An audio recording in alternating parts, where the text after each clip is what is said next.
বাড়ির বউ, এ কেমন আজব ঘটনা। চলুন দর্শক বিস্তারিত তাদের কাছ থেকেই জানার চেষ্টা করব।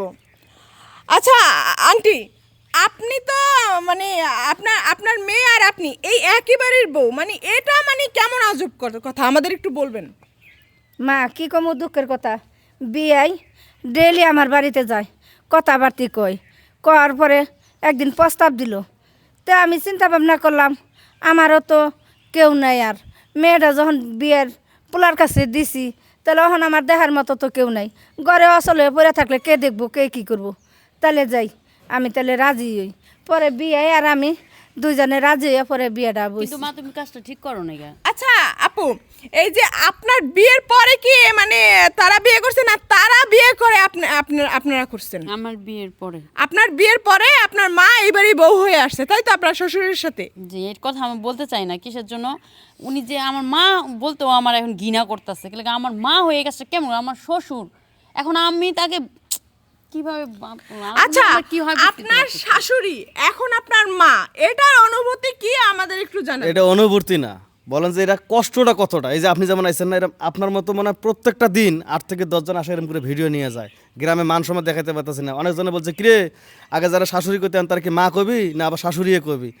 ওনার যদি এতই বিয়ে করার শখ, আমার মা মরে গেছে, আমি মানি যে আমার বাপের বয়স কম, আমি এটাও মানি, বিয়ে করার দরকার ছিল। আমি পোলা আমার বলতে পারে না, তার তো ভাই বেরাদার আসল, তা করে বলতো একটা মেয়ে দেখে বিয়ে দিতাম। আর আমার শাশুড়ি যদি এতই স্বামীর প্রয়োজন, উনিও বলতো ওনারা ভালো একটা লোক দেখে আমি বিয়ে করে দিতাম, কিন্তু এখন মান সম্মান শেষ। এটা কথা কই, কাজটা আপনিও ঠিক করেন নাই। আর চাচা এই লাস্ট পর্যায়ে সেই মাইকা আপনি বিয়ে করেন। আচ্ছা দর্শক, আমরা এই যে আঙ্কেলের সাথে কথা বলার চেষ্টা করব কেন তা মানে সে এই কাজটা করলো। তা আচ্ছা আঙ্কেল আসসালামু আলাইকুম। আচ্ছা আপনার ছেলের বউয়ের মাকে আপনি কেন বিয়ে করে এই বাড়িতে বিয়ে নিয়ে আসলেন আমাদের একটু বলবেন?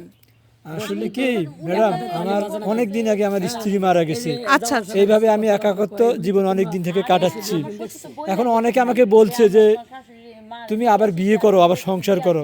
আমি মানুষকে বললাম আমার ছেলে বিয়ে করাইলাম, বাড়িতে পুত্রবধূ আসছে, আমি কেমনে বিয়ে করি। পরে আরেকজন আমাকে বুদ্ধি দিল যে তোমারও তো বেআইনের শ্বশুর স্বামী নাই, তো এই মেয়ে তোমার বাড়িতে আছে, সমস্যা কি, তুমি ওর তোমার বউ পুত্রবধূর মাকে তুমি বিয়ে করো। তো আমি আরেকজনের বুদ্ধিতে আপনি এই কাজটা করলেন। এই যে কাজটা করছে, এখন পুরো দোকান পুরো মহল্লায় জানে যে মা মেয়ে একেবারের বউ। কথাটা শুনতে কতটা খারাপ। আমরাও সেই কথা শুনে করবি কি। আচ্ছা আন্টি, আপনি এই যে আপনার মেয়ের সংসারে আপনি নিজের নিজের সুখের জন্য মেয়ের মায়ের থেকে হলেন শাশুড়ি, এটা আপনি কতটুকু ভুল করছেন, কতটুকু ঠিক করছেন মনে হয়? মারে এটা তো কোনো অন্যায় করি নাই আমি। কে রে, আমি মরে গেলে যা জায়গা সম্পত্তি আছে আমার সব তো হেরাই খাইব, আর এই বাড়ির জায়গা সম্পত্তি যা আছে হ্যাঁ মরে গেলে হেরাই তো পাইব। তাহলে ইয়ার মধ্যে তো কোনো আপনার সুখের জন্য আপনি এই বাড়িতে বিয়ে মানে সুখের জন্য না, এটা যদি আমি অন্য হানে বিবাহ বহি তাহলে তো আমার মেয়েটা ইতিম হয়ে যাবে, ওই জায়গা সম্পত্তি মেয়ে পাইব না। যে যাই কই মা ওই কিন্তু খুবই ট্যালেন্ট, মানে এত সুন্দর ট্যালেন্ট দেখেন। তার মেয়েটা তার সাওয়ালে হাতে দিছে, হ্যাঁ তারও জায়গা সম্পত্তি আছে। আবার মনে করেন যে এ লোকেরও জায়গা সম্পত্তি আছে, চিন্তা করছে যে যেহেতু সাওয়ালও দিছে একসাথে সংসার করি, এক হিসেবে ট্যালেন্ট। আমরা যে যাই কই তোর কথাটা ঠিক আছে, আমি ওই কথাটা বুঝাই যে হ্যাঁ সম্পত্তিটা অন্য, আবার দেখা গেল তার স্বামী হয়ে গেল, আবার মিয়াকেও সে দেখতে পাইলো। সেখানে অপরাধের কিছু না, যদি আমাদের সমাজের চোখে একটু হয়তো খারাপ দেখা যায়, কিন্তু সে কোনো অন্যায় এবং কোনো অপরাধ করে এখন মনে হচ্ছে না অন্যায় করি নাই, অন্যায় যদি হয়। আচ্ছা যাই হোক দর্শক, এখানে কি ঘটেছে সেটা আপনারা দেখতে মানে পেয়েছেন। আমরা এই ভিডিওটা শুধুমাত্র আপনাদের বিনোদন দেওয়ার জন্য বানাইছি।